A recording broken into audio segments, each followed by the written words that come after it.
안녕하세요. 할인이 오빠입니다. 제가 32살 되던 해에 강원도 태백에 있는 한 중견 교회의 담임 목사로 부임을 하게 됐습니다. 제가 목회를 하던 그곳은 대부분의 신자들이 탄을 캐는 막장, 여기에 드나드는 분들입니다. 그래서 그 막장에서 탄을 캐는 사람들이다 보니까 오늘 싸울 일을 내일로 넘기지 못합니다. 참지 못하는 거지요. 이런 분들과 함께 지내다 보니까 늘 정말 상식적으로 납득되지 않는 일들이 매일같이 벌어집니다. 그리고 매일같이 목사를 찾아와 가지고 이런저런 하소연을 하지요.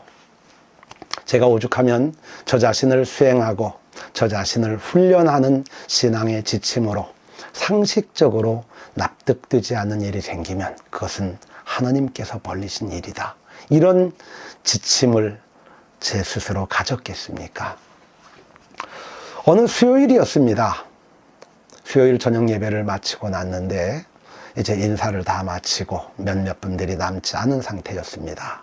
그런데 제 옆에서 장로님 한 분과 권사님 한 분이 교회 차량 문제로 다툼이 벌어졌습니다. 이분들은 맨 처음에는 장로님 권사님 해가며 언성을 높이시더니 조금 후에 장로님 권사님 자는 간대었고 야자로 바뀌더니 그 다음에는 육두문자가 막 튀어나옵니다. 그러면서 멱살을 잡고 싸움을 벌리는 겁니다. 제가 담임 목사인데, 제가 옆에 있는데 제 옆에서 그러는 겁니다. 저는 그 모습을 보면서 이분들이 목사 알기를 얼마나 우습게 알면 이렇게 할 수 있는가. 싸울 일이 있다 하더라도 우리 자식들 간에도 싸울 일이 있어도 부모님 앞에서는 안 싸우지 않습니까? 어떻게 목사 앞에서 장로와 권사가 이런 육두문자까지 써가면서 싸움을 할 수 있는가? 저는 심한 모욕감을 느낄 수밖에 없었습니다. 참다가 두 분을 불렀죠. 장로님, 권사님, 그만하시고 이쪽으로 좀 오십시오. 이러고 불렀습니다. 그랬더니 장로님이 그 순간 저를 탁 노려보시더라고요. 그 눈빛에서는 광기가 번뜩였습니다. 그러시더니 저를 향해서 손가락질을 하면서 뭐라 그러시느냐. 누가 누구 보고 오라가라 그래. 어린 게 건방지게.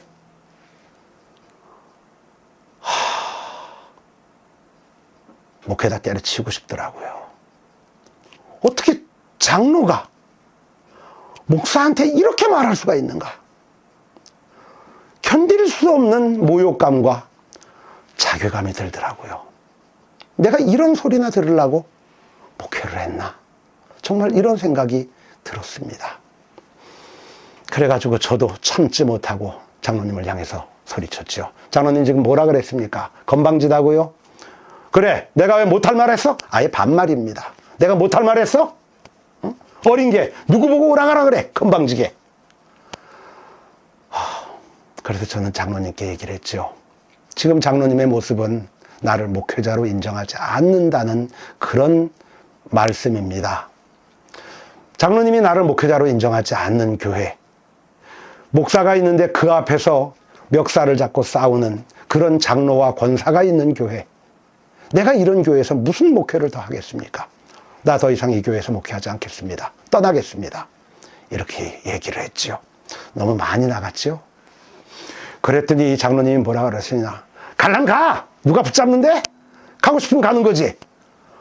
이렇게 얘기를 하더라고요. 섭섭하대요. 어쨌든 그 말을 듣고 저는 집으로 내려왔습니다. 곁에서 그 싸움을 구경하고 있던 여자 권사님들 몇 분이 뒤를 쫓아내려옵니다. 제가 그랬죠. 권사님들께 쫓아오지 마십시오. 저 더 이상 여기 있지 않습니다. 이번 주에 고별 설교하고 저 떠나겠습니다. 그랬더니 권사님들이 막 목사님 그러시면 안 됩니다. 우리 교회는 어떻게 하라고 목사님까지 가시고 나면은 우리 모두 더 이상 방법이 없습니다. 그러니까 목사님 가시면 안 됩니다. 이런 얘기를 막 합니다. 저는 들은 척도 하지 않고 집으로 들어왔습니다. 그리고 문을 닫고는 집사람한테 얘기했죠. 권사님들이 아무리 문을 두드려도 문 열어주지 말라고. 그리고 저는 속에서부터 끓어오르는 화와 이 열을 식힐 수가 없어가지고 욕실로 들어갔습니다. 그리고는 욕조에다가 물을 받았죠. 물을 받아놓고 거기에 누워버렸습니다. 밖에서는 권사님들이 막 울면서 하는 소리들이 들려옵니다. 한편으로는 통쾌하대요. 암만 그러고 잡아봐라. 내가 더 이상 여기 있나? 내가 갈 데가 없어서 여기 있는 줄 아냐?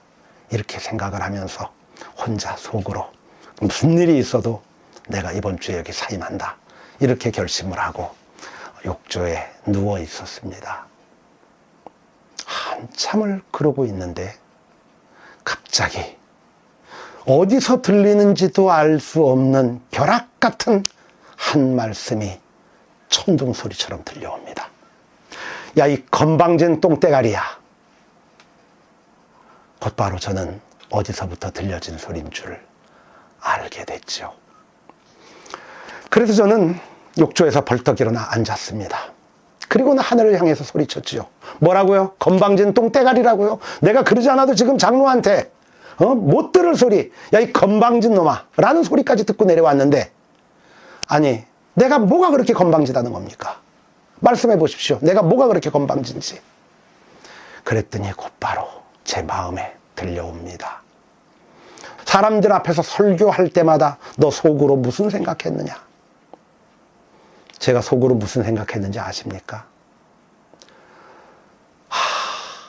이 설교 너무 아깝다. 이 사람들에게 들려주기에는 이 설교가 너무 아깝다.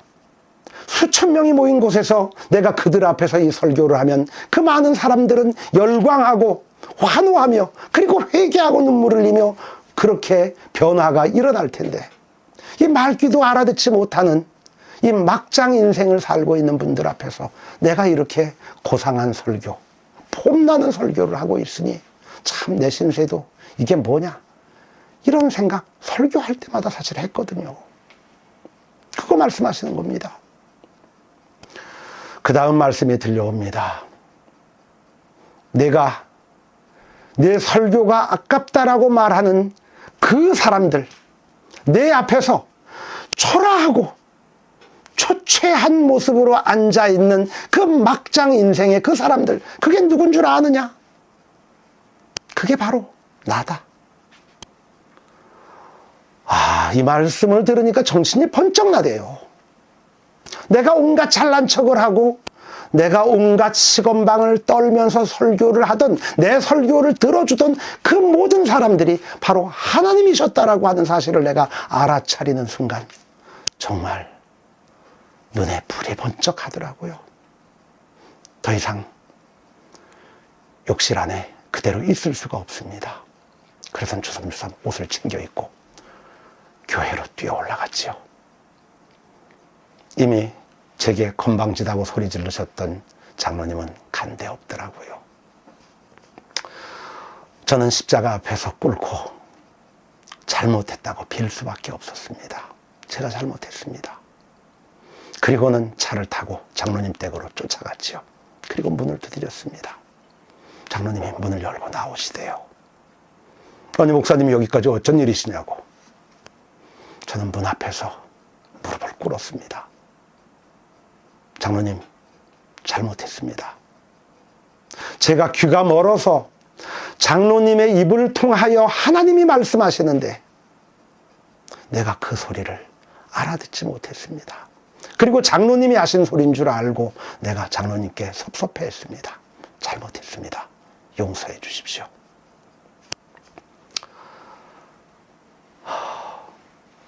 그 사건은 저로 하여금 제가 목회하는 대상, 그 대상들이 누구인지를 알아차리게 만드는 너무나 중요한 계기가 되어졌습니다.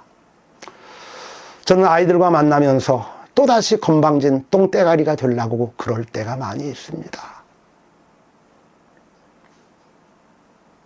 아깝다. 말귀를 알아듣는 놈들이 내 이야기를 들으면 얼마나 좋을까. 솔직히 이런 생각할 때 있었습니다. 오늘 정말 반성하고 참회합니다. 그들이 하나님이시라는 거, 그들이 바로 내가 모셔야 할 스승이라고 하는 거, 그거 자꾸만 까먹게 되는데, 그때마다 내 스승께서 이렇게 알려주시니 저는 참으로 복이 많은 사람인 것 같습니다. 죽을 때까지 가르침 앞에 낮게 무릎 꿇는 학생으로 사는 일, 조금도 게으르지 않도록 더 열심히 정진하겠습니다. 혹여라도 제가 까먹으면 그때 또다시 제 선생님이 벼락같이 들려주시겠지요. 야, 이 건방진 똥대가리야.